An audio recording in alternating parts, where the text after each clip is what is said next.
What it do, Blessed Hey Crew? And today we're gonna be continuing on with our God's Chosen Rapper series, part 8.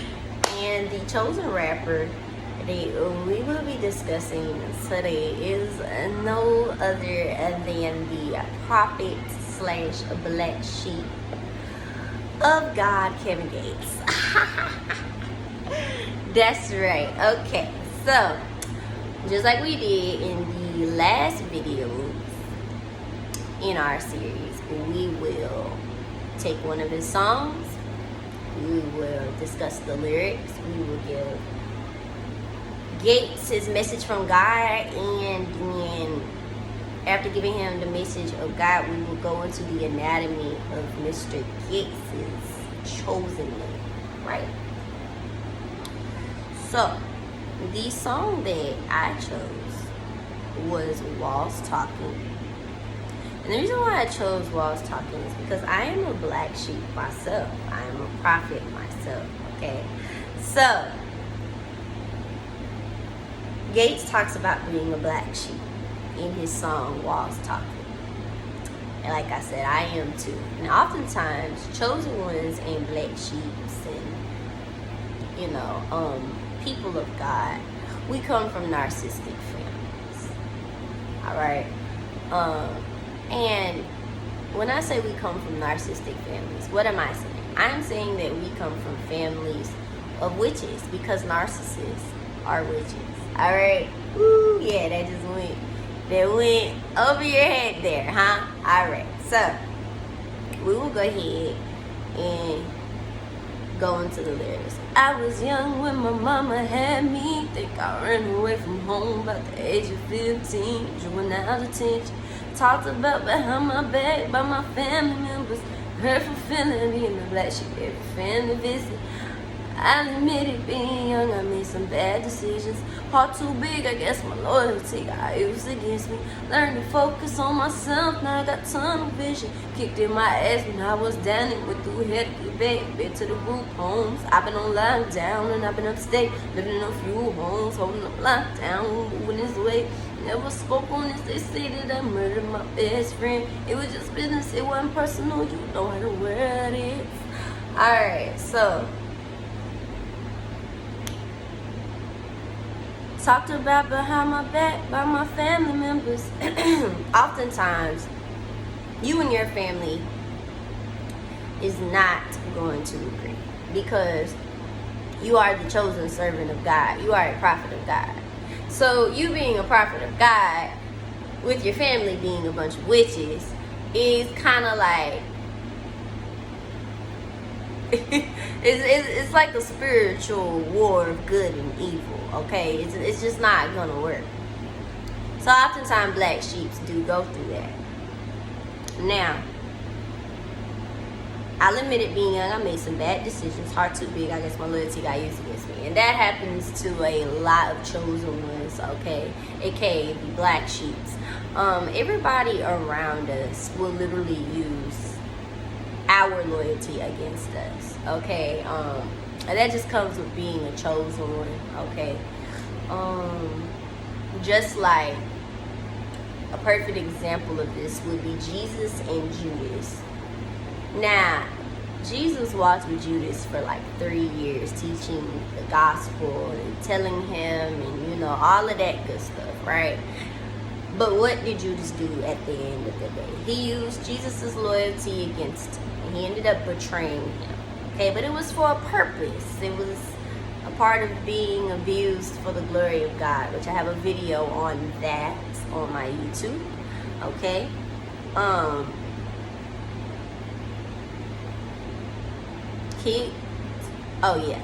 Kicked in my blank when I was down and went through hell to get back. Okay, so yes, that happens to chosen ones, aka black sheeps too.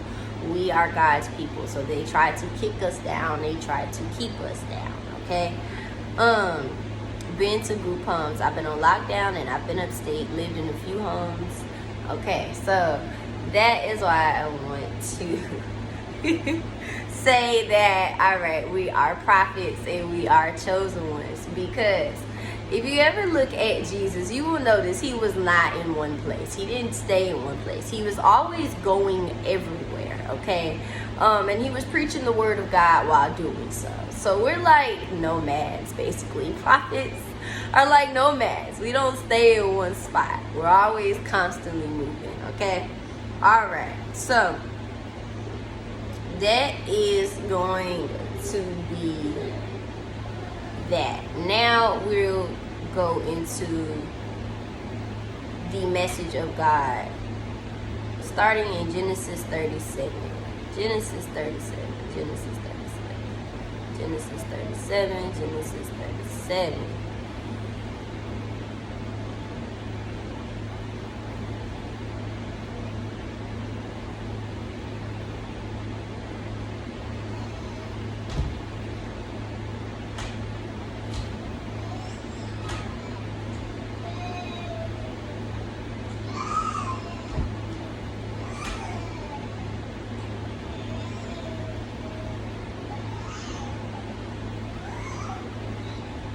Joseph is looking for his brothers. So we're going to start with verse 17. They have moved on from here. The man answered, I heard them say, let's go to Dothan. So Joseph went after his brothers and found them near Dothan. But they saw him in the distance, and before he reached them, they plotted to kill him. Here comes that dreamer, they said to each other. Come now, let's kill and throw him into one of these cisterns and say that a ferocious animal devoured him. Then we'll see what comes of his dreams. When Reuben heard this, he tried to rescue him from their hands. Let's not take his life, he said. Don't shed any blood. Throw him into the cistern here in the wilderness, but don't lay a hand on him. Reuben said this to rescue him from them and then take him back to his father. So when Joseph came to his brothers, they stripped him of his robe, the ornate robe he was wearing, and they took him and threw him into the cistern. The cistern was empty, there was no water in it. As they sat down to eat their meal, they looked up and saw a caravan of Ishmaelites coming from Gilead. Their camels were loaded with spices, balm, and myrrh, and they were on their way to take them down to Egypt. Judah said to his brothers, what will we gain if we kill our brother and cover up his blood? Come, let's sell him to the Ishmaelites and not lay our hands on him. After all, he is our brother, our own flesh and blood. His brothers agreed. All right, so we're going to stop there. They ended up selling Joseph to the Midianites, who would be taking him to Egypt, okay, to be enslaved in Egypt. So that is what I mean by when you come from a narcissistic family, get away from them. Number one. Number two, you will start to find who you are in God, and God will be with you from that point, okay? That's why I don't talk to none of my family. I don't associate with none of my family at all. It's just me, little old me, all right? So there you go. That was that. Now we will go into Matthew 10:41.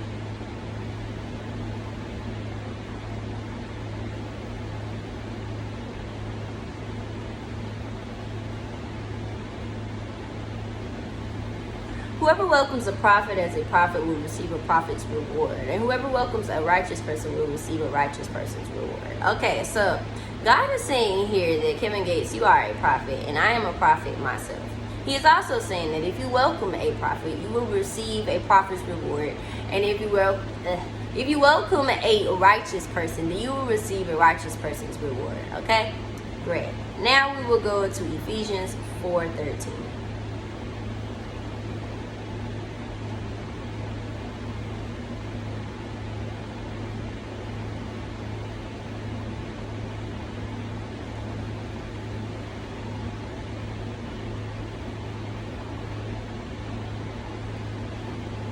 We'll start at verse 11. So Christ himself gave the apostles, the prophets, the evangelists, the pastors, and the teachers to equip his people for works of service so that the body of Christ may be built up until we all reach unity in the faith and in the knowledge of the Son of God and become mature, attaining to the whole measure of the fullness of Christ. All right, so God is saying here that you are one of his prophets, Gates.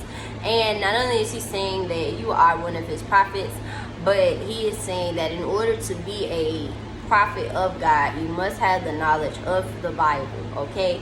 Not only does that mean have the knowledge of the Bible, but you will become mature in the knowledge of the Bible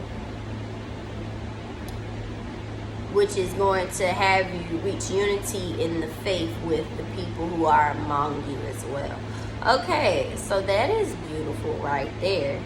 Now we're going to go into Luke 170. Luke 170. Luke 170. Going all the way down. All the way down.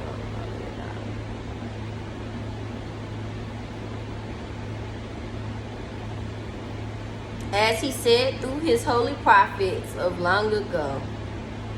Okay, so God is saying here that God is speaking to one of his prophets to speak to you, but he told me to do this a long time ago. Okay, great, beautiful. All right, God. 1 Chronicles 16:22. All right, 1 Chronicles 16:22. What does God have to say?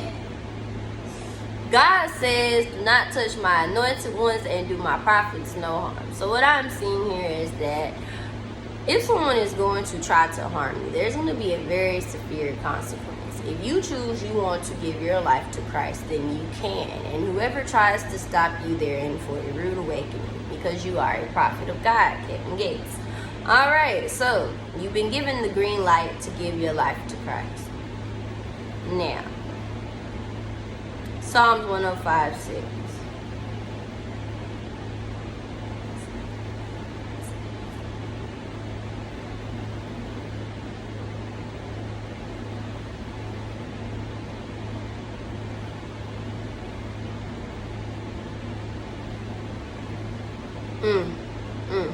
Okay.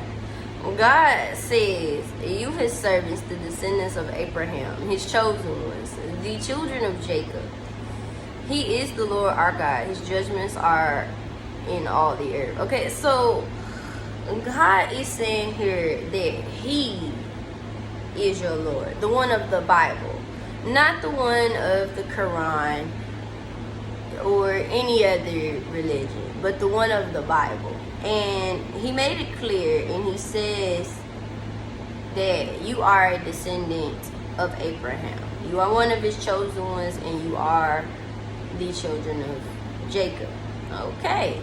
Wow. God is making it clear that you belong to him, Kevin.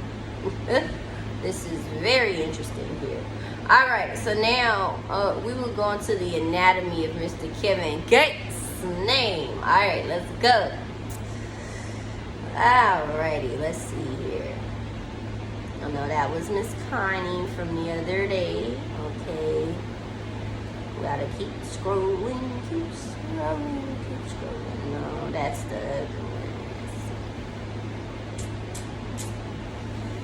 I know I had Gates in here. Like, where is he? In here somewhere.